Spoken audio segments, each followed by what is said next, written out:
Some NFL games are legendary because of jaw-dropping plays. Others, because refs decided to grab the spotlight like they were auditioning for America's Got Talent. Today, we're diving into the games that got absolutely wrecked by zebras and stripes, sometimes flipping entire seasons and even rewriting NFL history.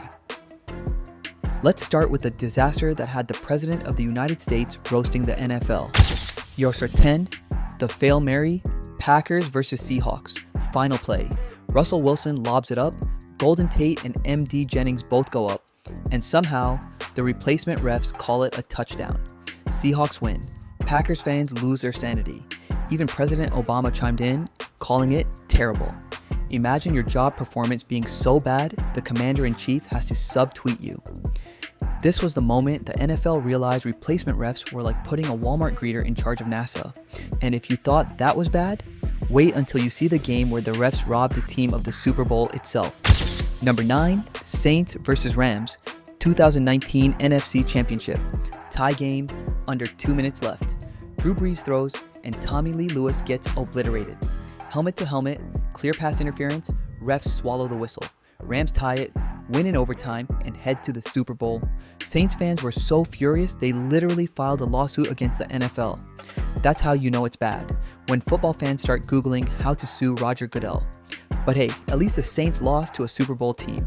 What if I told you a blown call turned a 27-point lead into one of the biggest collapses in NFL history? Number 8, Chargers versus Jaguars, 2022 playoffs. Chargers up 27-0. Easy win, right? Not so fast. The refs miss a blatant false start on the Jaguars' comeback drive. Joey Bosa loses it, slams his helmet, and gets flagged. Jaguars steal the momentum, complete the largest comeback in franchise history, and the Chargers go home crying. To make it worse, Bosa gets fined over $50,000 for criticizing the refs. Imagine getting punished for being right. That's some villain origin story stuff. And speaking of origins, the tuck rule didn't just ruin a game, it birthed an entire dynasty. Number 7, Raiders versus Patriots, 2001 AFC Divisional Playoffs. Picture this. It's January in Foxborough. Snow coming down like God shaking a powdered sugar jar, and the Raiders are about to knock Tom Brady and the Patriots out of the playoffs. Fourth quarter, under 2 minutes left, New England trailing. Brady drops back, gets blasted by Charles Woodson. Ball comes out, Raiders recover. Game over. Oakland advances, or so everyone thought. Refs huddle up, and suddenly America hears 4 cursed words. The tuck rule applies here. Now, for anyone who doesn't remember, the tuck rule was some obscure nonsense buried in the rulebook that basically said if a QB's arm was moving forward while losing the ball, it counts as an incomplete pass, even if it looks like a fumble to literally every human with eyes. So instead of celebrating a season-saving turnover, Raiders fans got sucker punched. The fumble was overturned, Patriots kept the ball, Adam Vinatieri nailed a miracle 45-yard field goal in a blizzard to tie it, then hit another in overtime to win it. That one call didn't just swing a game, it changed NFL history. The Patriots dynasty was born. Brady became the GOAT. Belichick became a dark wizard. And the Raiders, they became a cautionary tale. The craziest part? The NFL quietly scrapped the tuck rule in 2013, admitting it was confusing and unfair. Translation: yeah, sorry Oakland, we know we robbed you blind. So let's be real, without that call, maybe the Raiders go on a Super Bowl run and Tom Brady retires after 4 years as that Michigan backup who had one good playoff game. Instead, we got 20 years of Brady ruining everyone else's happiness. Thanks, refs. And if you think one call can't flip an entire legacy, wait until you see the no call that sparked an actual lawsuit against the NFL. Number 6, Orlando Brown versus the flag, 1999. Refs used to throw flags weighted with metal ball bearings. During a Browns-Jags game, one nailed tackle Orlando Brown in the eye. His vision was so damaged he was ruled legally blind and missed 3 years of football. The NFL switched to sand-weighted flags after that, but too late for Brown, whose career was never the same. A ref's penalty flag literally ended a man's career. Injuries are tragic, but sometimes refs don't need a flag to ruin everything. They just need a coin. Number 5, Steelers versus Lions, 1998. Thanksgiving coin toss. Jerome Bettis clearly calls heads. Ref hears tails. Lions get the ball, win the game. Steelers get rage and a rule change. From then on, coin toss calls had to be confirmed before the flip. Bettis was so mad his coach banned him from ever calling one again. Talk about adding insult to injury. But at least that only ruined one game. What about when refs hand out free do-overs in the playoffs? Number 4, Bengals vs. Chiefs 2023 AFC Championship. This game had everything. Joe Burrow versus Patrick Mahomes, Super Bowl stakes, and referees who acted like they had a FanDuel parlay riding on Kansas City. It started with a critical third down stop in the fourth quarter. Bengals' defense makes the play, crowd's going nuts, punt team's jogging on. But hold up, the refs suddenly run in waving their arms like they're trying to land an airplane.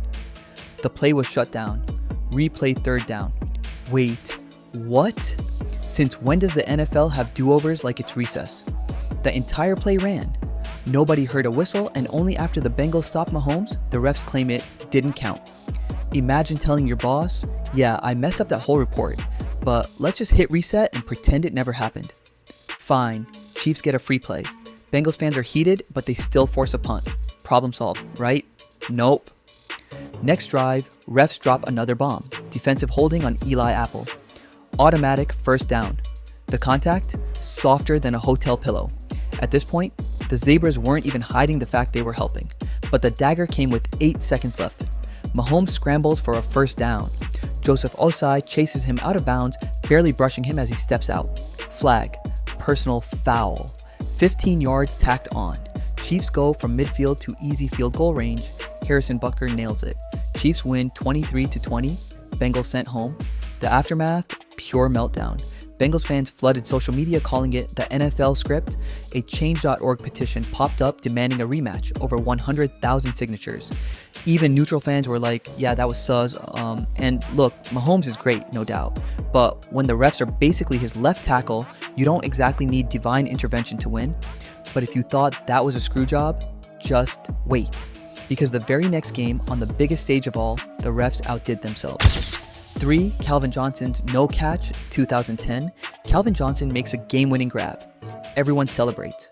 Then, the process of the catch was not completed. Incomplete pass.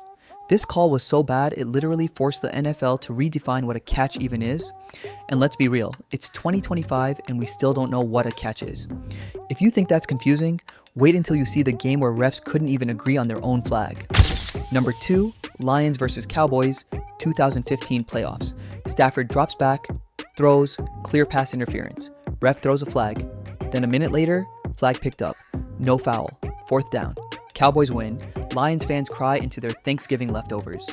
But number 1, this wasn't just a bad call, it was a heist. Number 1, Packers vs. Seahawks, the double whammy. Some teams get bad calls. The Packers, they've practically got a season ticket to referee heartbreak. And nothing proves it more than not 1, but 2 iconic screw jobs against Seattle. Let's rewind to the 1998 NFC wildcard game. Brett Favre and the Packers were battling the 49ers.